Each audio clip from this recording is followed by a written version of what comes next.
Hi, this is Mark Burgess, and you're listening to the Agile Uprising podcast.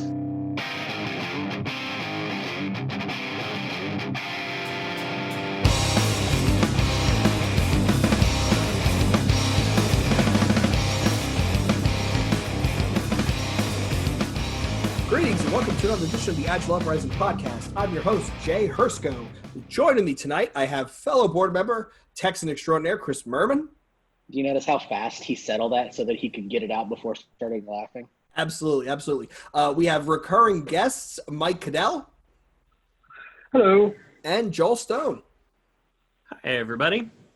Thank you, gentlemen, for joining me this evening. So the topic of this episode it's another entry in the Should I Take This series. And tonight's topic is the SAFE SPC, which is a safe professional consultant, safe program practitioner consultant, safe program consultant. Program consultant.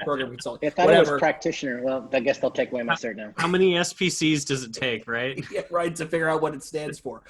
So I actually just took this course. I took it remotely, which we're going to go through in a little bit. I know the three of you have taken it before, so I'm going to start out with the standard question of how familiar were you with the course itself before you took it, and what was your reason for taking it? And I'm going to start with you, Mike. Hey, when I took it, I knew that it existed. I knew that SAFE was a thing in big companies, and that was about all I knew. It was just it was the direction the company was going, and I conned my boss into letting me take the 4-day course instead of the 2-day course, and it was very enlightening when I took it. So you didn't set out, Mike, to be a SAFE teacher. It was really just, I got this opportunity. They gave me 4 days. They'll fund it. Let's go. That, and I knew it was going to become something that was important in the organization I was working in, and I wanted to figure out what it was. We had some consultants from, at the time, Rally working with us, some consultant coaches, and they were all abuzz about it. Yeah, and they were good. They were sharp people. No doubt. A lot of sharp people worked for them. Worked for them. And but there was a lot of talk, a lot of buzz about it. Some good, some not so good. And I was mostly just curious and wanted to learn a little bit more. Oh, okay. How about you, Murman? What did you know going in, and then why did you end up taking the course itself? Well, I know that Joel's right because I Googled SPC. I wanted him to be wrong, and he's right. So I was wrong. Joel's right. First off, I just need to set the record straight. So I had joined Solutions IQ some months before, and there just so happened to be so we, having 4 SAFE trainers inside our own company, we were able to join public classes. We used to do SPC classes. Just the general public could go before we joined Accenture, and it was it wasn't like a requirement, but they were doing it in Dallas, so I didn't have to travel or put up a hotel or anything. We got the class super discounted, and they were like, "I'm not telling you have to do it to keep your job, but you'll be staffed it'll be a lot easier for you to get staffed if you do it, because we're selling a lot of SAFE coaching gigs." So I went into it with this idea of, I need to know it so I can get the cert, so I can check the box. This is dumb. I think it's dumb. I don't want to do this, but I have to check this box. I've had to check cert boxes before just because that's what we do in our biz. So I just saw it as another box being checked. And I went in with my skeptic's hat pretty firmly tightened on my head.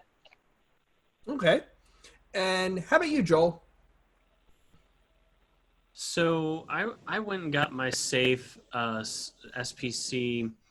It was, at the time, we only had 2, maybe 3 people who could teach SAFE classes, and we had a lot of areas that were wanting Scrum Masters. I worked in the PMO, And so we saw it as we saw being able to teach safe classes internally as the big driver for that, rather than having to bring somebody in for 900 to 500 million.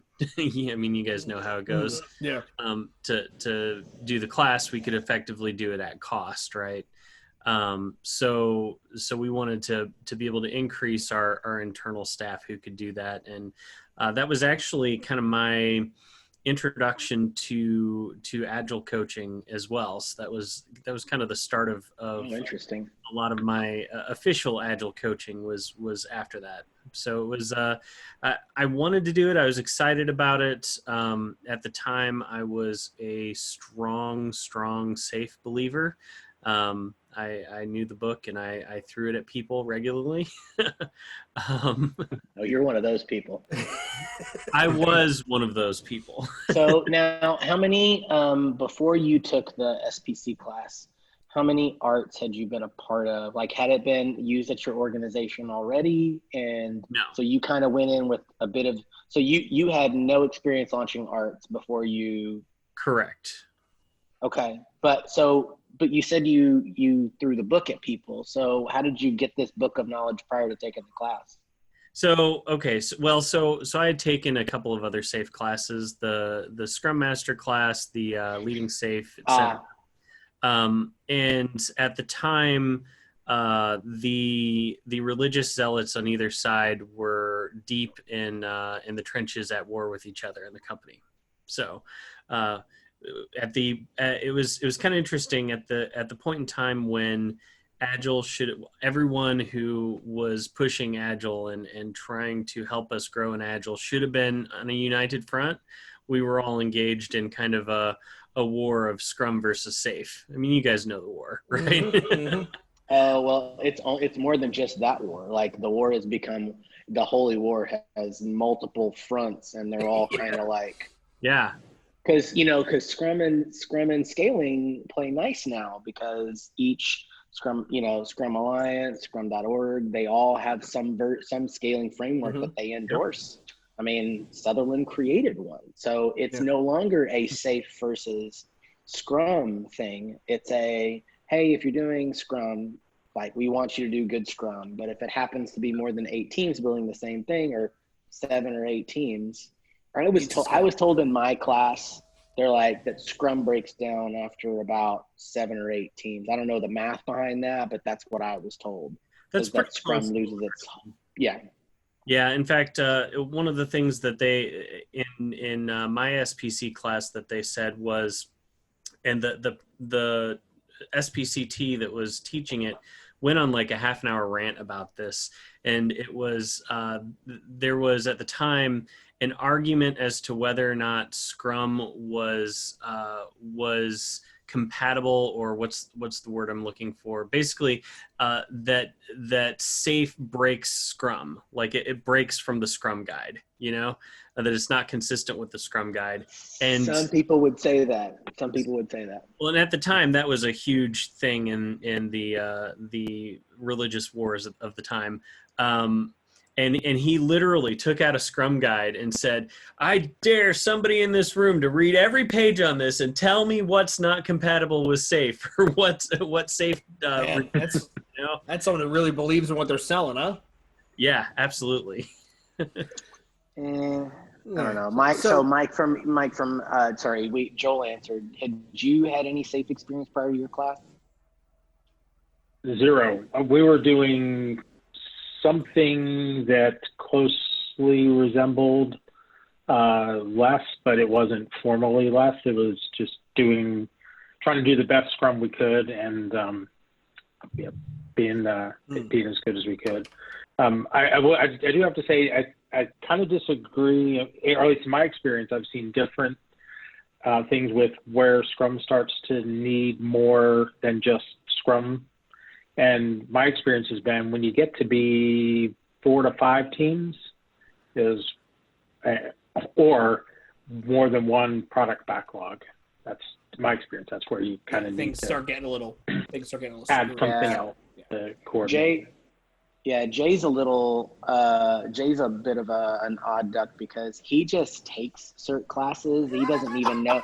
He doesn't care whether he needs to actually use it. He goes, at some point in time, someone's going to ask me a question, and I'm going to wish I knew the answer. And so I'm going to take So that's this why really expensive SAFE course so that I have right. that answer. That last class I just took, He does it on the cheap, though. I'm now certified to be a midwife and do Lamaze classes. I'm not sure where that'll come in with my career. That's a lie. That is absolutely a lie. No, so for me, so I am the outlier compared to all three of you. So this was my fifth SAFE course. I had taken quite a few, and the reason why I took it, I'm going to be completely honest. To me, the SPC has basically become like the PMP in the Agile world, right? You need to have it in order to get your resume even through the automated Taleo resume scrape, right? To make sure you've got it. So I took it because, I kind of need it as far as my career goes. I was also gives you some internal credibility at work too, doesn't it? Yeah, it does. There is a little bit of a pecking order, and there's the haves and the have-nots. And I wanted to be part of the pigs from Animal Farm. All animals are equal except some are more equal than others. I wanted to be one of the pigs, not the chickens. So that's what basically led to it. And plus, my boss took it. And she swore by it. She said she actually took it with Dean teaching it. She flew out to Colorado, and she said it was a really interesting class because Dean gives a lot of the stuff that wasn't in the book. She said he offered up a lot of stories, experiential stories, which is pretty cool. So that's how I ended up taking it. It was part reputation, part cachet, part resume builder, and plus I really want to know what's the secret to standing up trains? What's the voodoo? You're a serial learner, right? Like you and Lightfoot are both serial learners. You're driven by you get a charge out of I learned something new. Now I know this. I don't know what I'm going to use it for. I'm not built that way. I'm I need something when I need it. And if I don't need it, I don't want to think about it kind of a thing. You love having your cornucopia. I like having a overflowing toolkit of shit that I can pull out of, which does come in handy. But don't compare me to Troy because he's legitimately a certified lunatic genius. He's a mad genius. So one of my favorite team. Hold on, I'll say this because you talked about it being a PMP and Joel, no offense, but I have a teammate of mine that says the phrase used to be I'm a coach, I have a CSM. Now the phrase is I'm a coach, I have an SPC. Yep. Right. So which we're going to get into it in a minute. There's so much that there's a lot of that phrase. There's a lot to unpack that. So before we head over to that, again, I'm the outlier because all three of you took this class in person. Yes. Yeah. So you all took it in a classroom. Yes. So I took it remotely. Once all the coronavirus stuff set in, they moved SPC to be able to be given remotely. If I want to be cynical, I'm going to say it's so they can keep the revenue stream up, whatever. Hey, they got bills to pay too.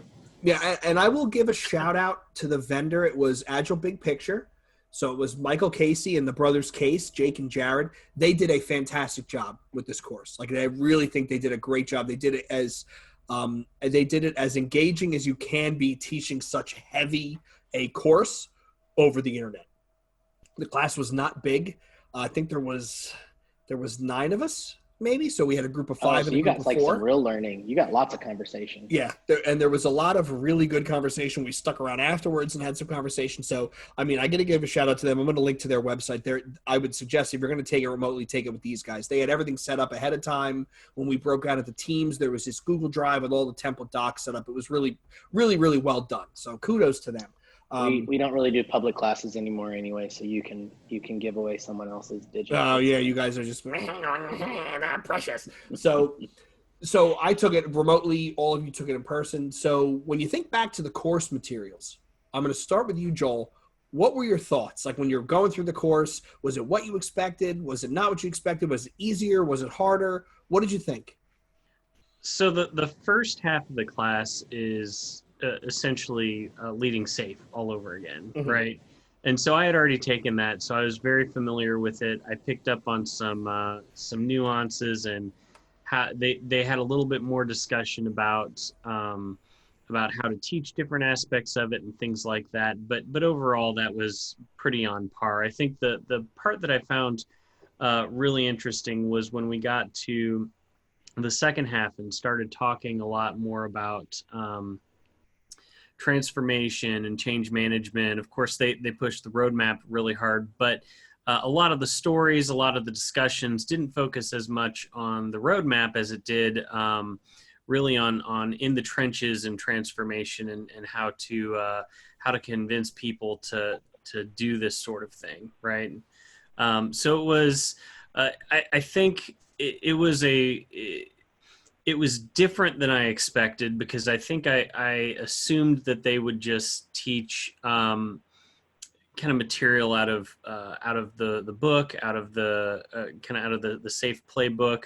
And there was a lot more discussion. I think it was actually made the class better on some of the more meta strategies, so to speak, on Agile transformation. And I found that very helpful, especially with what I was getting into with my career at the time, So I thought it was really good and very different from what I expected. Now, that didn't make it easier to take the test, because they didn't cover a lot of the stuff that they actually ask on that second half of the material. But Right. Mike, I'm going to go to you next. What were your thoughts? What were your thoughts on the material? Yeah.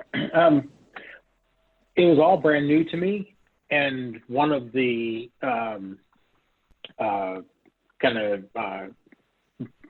dialogues that had been running around back at the farm before I went to class was, safe is not Agile, it's waterfall dressed up, yada yada yada. And it was, as I think Joel was pointing out, this was in 2016, to put it in perspective. It was in the middle, a different phase of the religious wars, the days of Safe 4.0. So it was new to me, but there was this, is this thing legit Agile or not? And so the first day, it's talking about the Agile Manifesto and how the Agile Manifesto is the foundation of, among other things, the safe as well. And I was like, well, this is cool. All right, so at least these guys are giving it some props. We'll see, how it translates into practice. But so I was like, okay, we're not heading down a bad path there. So so it was all new. The PI planning simulation was kind of interesting. Because right after that, I was an RTE for a few PIs, so it was like, I better figure this stuff out. And the second half was kind of like, meh. I was a consultant for 10 years. I've written methodologies. I've managed a $50 million portfolio of projects. So I was kind of like, okay, makes sense. Cool, off we go. Joe Maloney was one of the two instructors. The other was one of Joe. Chris's. Wow. Yeah. I haven't seen Joe was years. thick as a dog. Yeah. He did some great stories about Nokia. He's great. But really the nice other guy. was the other instructor was his first class as an SBCT candidate. So he's one of your current coworkers now, Chris. I won't mention his name, but it was really interesting, seeing the different levels of experience and the new SBCT, still a little timid with material, but had some awesome insights. And then Joe just kind of like, trying to stand up from the desk in the back and stride to the front and you're like, yeah. And, me and Dean, we talked about this, but it was, to the point somebody made earlier, and I find this true with any kind of training or really dialogue, the stories and the real world examples really bring the points home. And so that was something that I wasn't real good at prior, and partially as a result of that class and Joe, and I kind of took that and put it into my own training style. Okay. How about you, Murman? What'd you think of the course material? So as I said earlier, I really went in with my skeptics hat on just because I didn't think that I needed this. I felt like I knew how to I know how to help large programs deliver work. I've done that already. Why do I have to use this stupid? And I had a lot of friends that were anti-safe people that were in my circle, kind of in the community going into it. So I basically went in. Also, I think that an important distinction to make, Jay, is that there's taking the course when your organization is either thinking about crossing the tipping point into safe, or they've already crossed that tipping point and you're like, I need to know how to do this in my org. And then there's the consultants that take the course saying, I need to know how to teach this material or teach this framework. And I know that there's only a slight variance in that, but it is a different lens. And so, for example, there were I think 4 or 5 other of my fellow teammates that were taking the class for the same reasons that I was. And then there were people that some of them would eventually become my clients that were in the course saying, hey, I need to know this so that I can do this in my org. And the questions they were asking were much different than what I was asking. Yeah. And the course was being taught by my teammates. And so there were a couple times they were giving me looks like, yo, can you ask me that question in the break? I can't give you the real answer. Cause I'm like, but why would I do that for my client? Right. They wouldn't want to do this. They would want to do it this way. Yeah. You're trying to sell it. They're trying to use it. So it's completely different. Yeah. Perception. I'm trying to break it so that I can then, when they come up with the excuses or the comebacks, then I have the answer. I wasn't testing them. But I'm like, look, tell me what to say when they say this is BS, I don't want to do it, kind of a thing.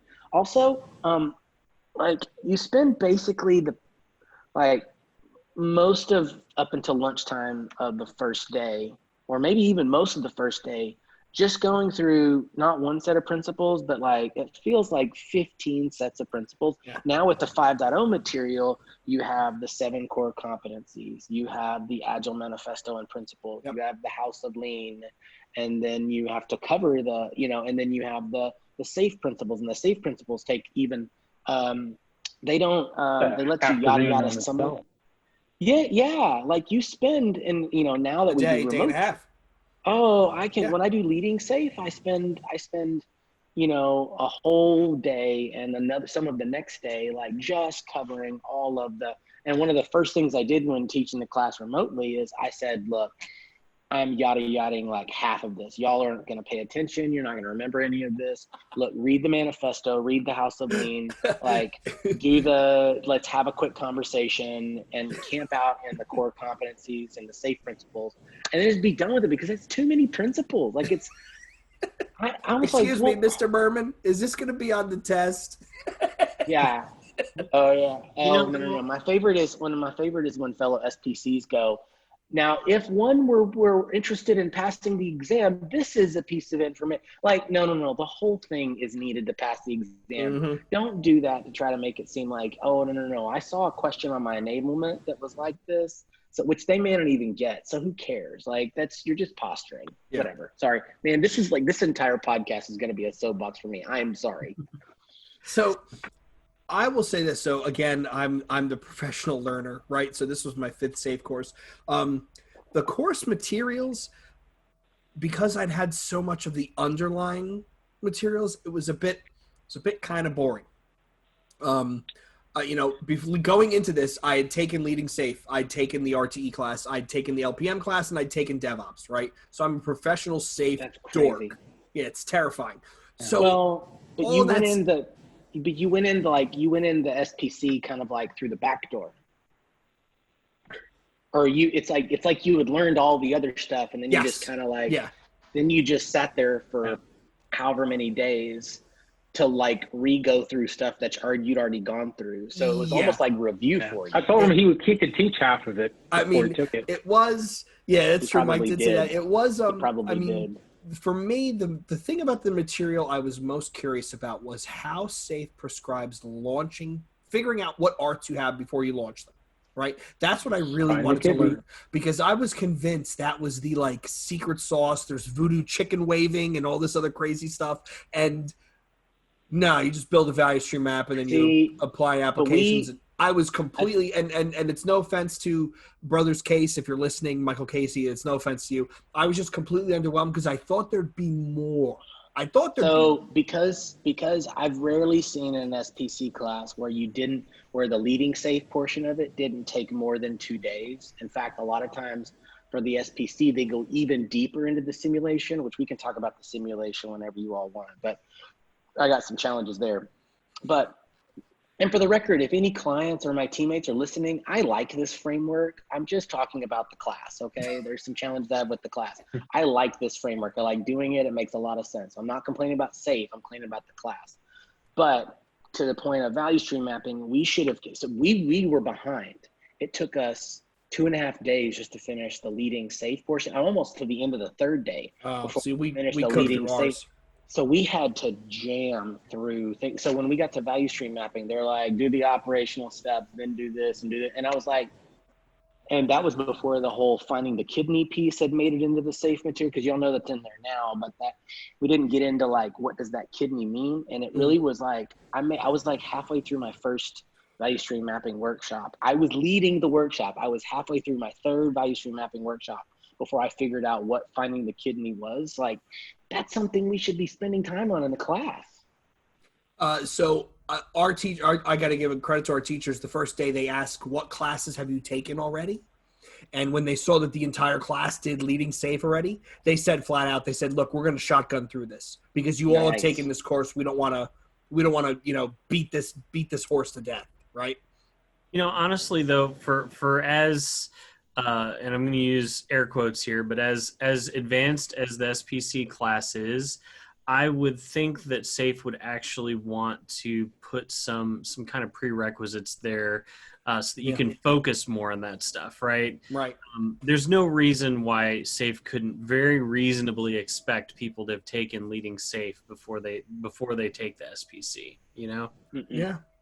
Because they tell you that the first, like, it's in the material, you'll go through leading safe. Like anybody worth their salt's going to tell you the first 2 days are leading safe. So why would any, like, but to Joel's point, Chris, if they say leading safe is a prerequisite, to your experience, that's 2.5 days they get back. Right. Where they could go in on value stream mapping. They could go in on some of the LPM stuff, which is super, super important. Which I would much rather them spend the time on really the SPC specific stuff in that 4 days rather than do 2.5 days of leading safe, Well, because there's all the toolkits that once you get inside the the honeycomb hideout, right? There's all of those goodie bags that you get, like building really big systems, like value stream mapping workshop and all of that stuff. And I remember like going through those toolkits because I was about to have to do it because I was coaching like a client that was doing it. Like all of a sudden, like I'm like, what do I do? The good thing is again, when the teachers or your classmates or your teammates, you can just ping them on Slack and go, yo, can I have a half an hour and you teach me about value stream mapping again? They're like, but you did class. Oh, wait, we didn't get into it. So I got a lot of extra teaching afterwards. I would say that I probably spent 3 weeks learning my SPC material because after all that, I was like, yo, sit down. We need to talk. You were going to say something, Mike? I was going to say, I learned it in about 3 years afterwards, kind of the same way, but just by doing it. And talking to some really smart people too. It wasn't quite as easy though. I feel like I should give a shout out to John Schneider. He was supposed to be on the show and he couldn't make it. He was actually tracking my sanity during this class day over day in real time. There is a graphic out there that I will upload. He was tracking my rating between 1 and 5 in regards to the content and my emotional state day over day. So I will put that in the show notes. It was pretty funny. But all in all, I mean, I kind of was disappointed, like I thought there'd be more to it. But then again, maybe it was just me because, again, like Murman said, I'm a learning nerd.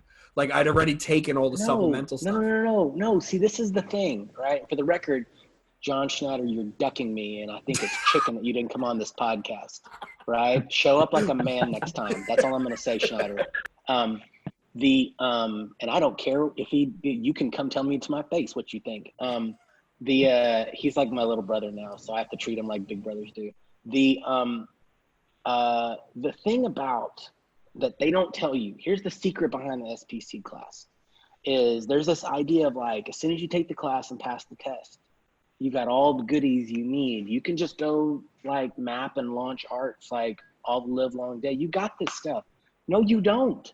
You don't know, like you don't leave this class. I almost think it should be a prerequisite that you have to fill out a form that says how many arts have you been a part of, or how many years have you spent on a train. I honestly think that, so you know how with the RT class, they recommend that you've been through at least 3 PIs, on your current art before you take the class.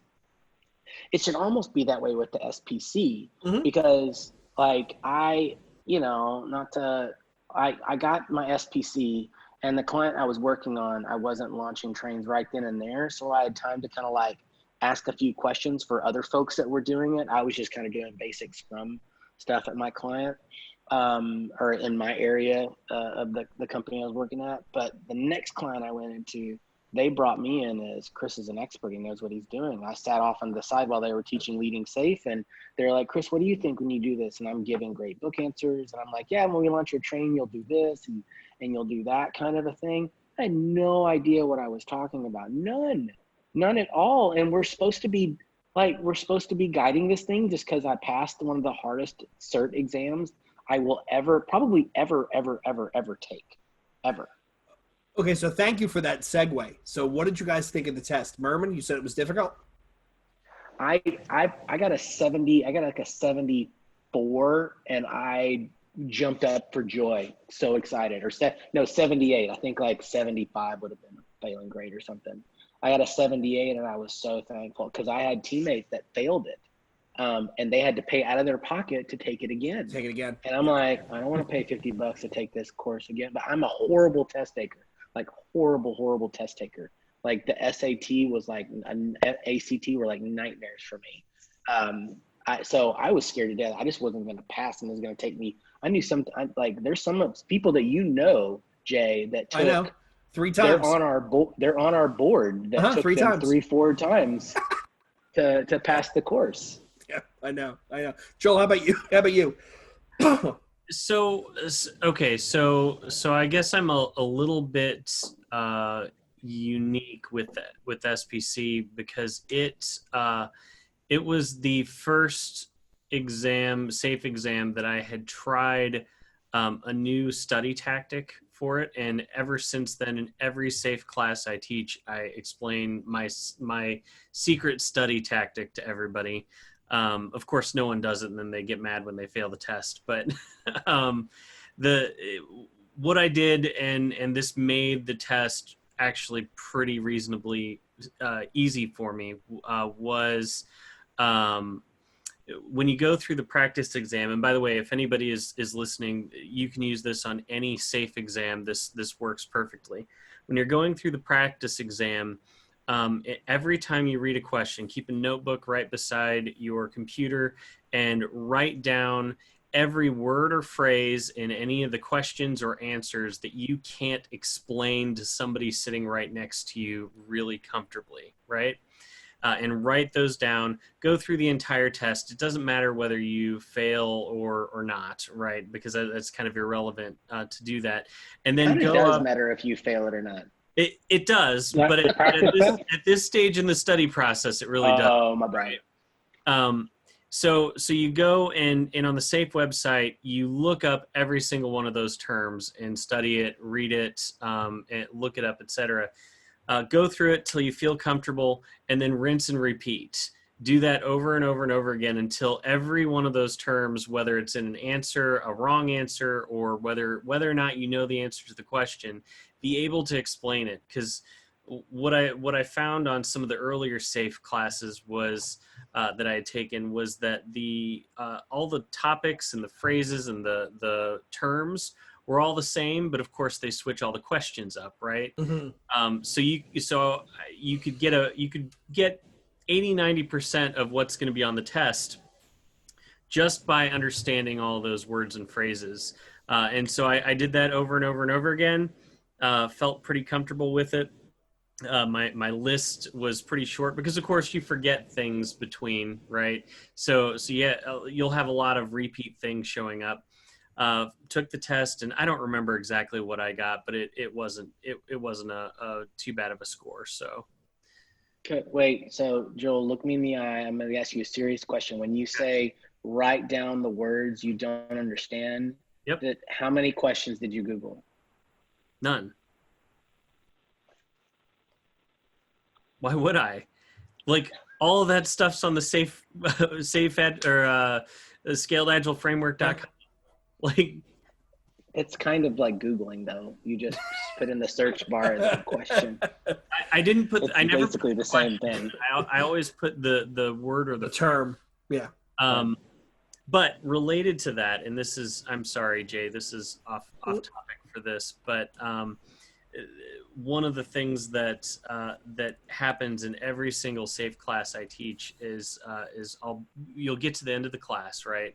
Be talking about the test, and somebody will say, well, what prevents us from cheating and just looking up the answers?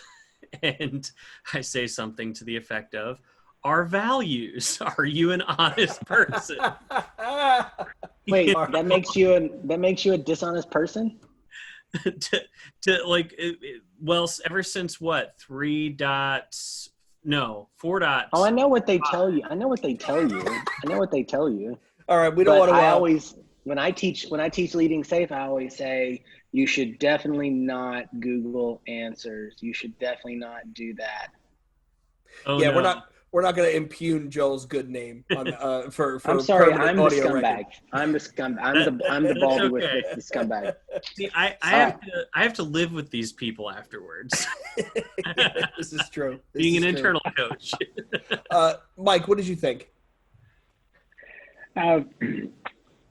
Way back then, the test didn't seem that hard. I had a little bit of anxiety over it because, like Chris said, if you goof this up, you got to pay $50 out of your pocket. And honestly, I didn't want to have to explain to my wife why I was such a moron that I couldn't pass the That's test. the biggest fear, right? Having to tell your spouse, I got to spend $50 to retake this test. Yeah. God bless your transparency, Mike. It was easier than back in 2003 when I took the PMP exam back then. There was a lot of similarities in that the questions were very precise, and they'll switch up a word or put a not in there, not instead of a negative instead of a positive, that makes one answer wrong. There's two plausible answers. You got to think the way the framework thinks. But it was like, whatever. To be totally candid about it, I found just recently taking the test to update my credential to the latest SAFe 5.0 release.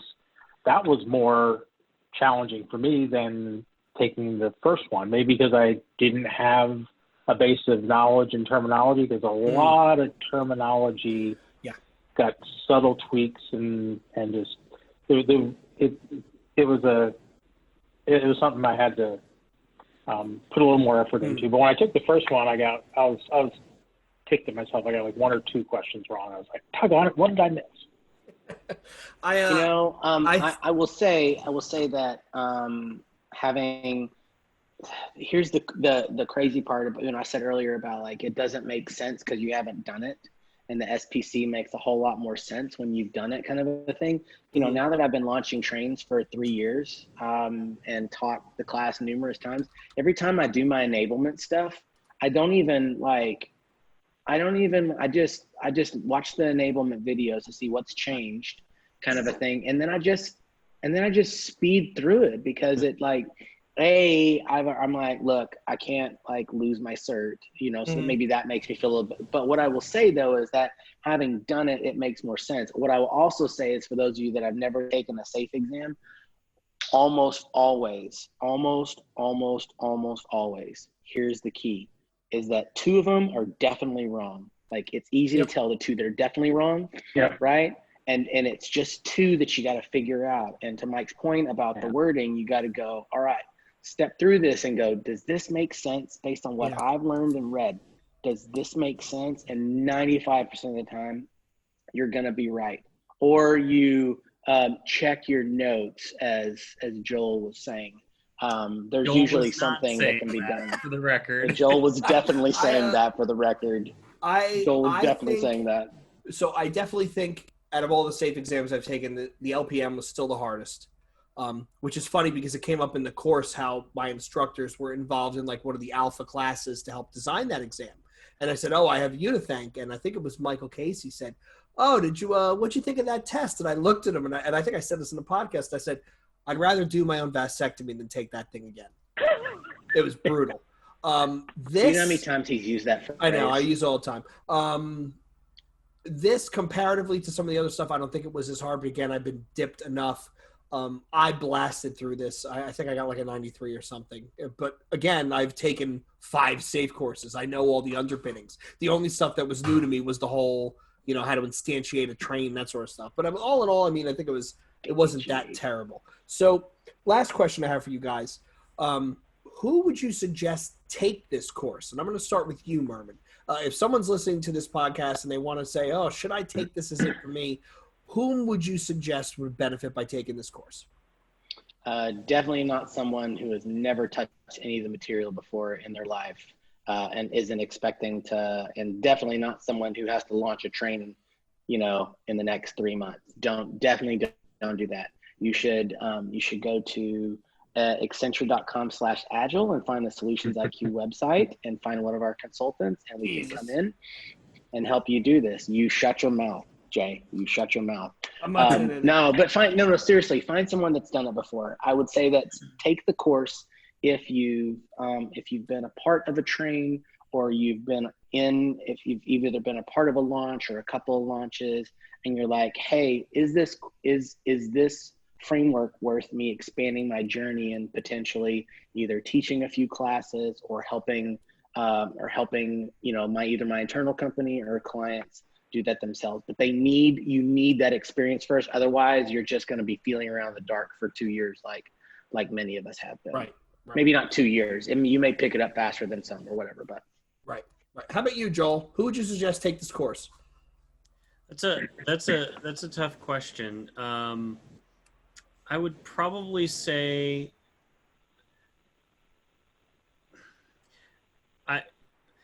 my answer is going to be you have to understand my answer here is coming from the stance of an internal coach with a company, right? I don't have I'm not going into other companies and doing engagements or things like that.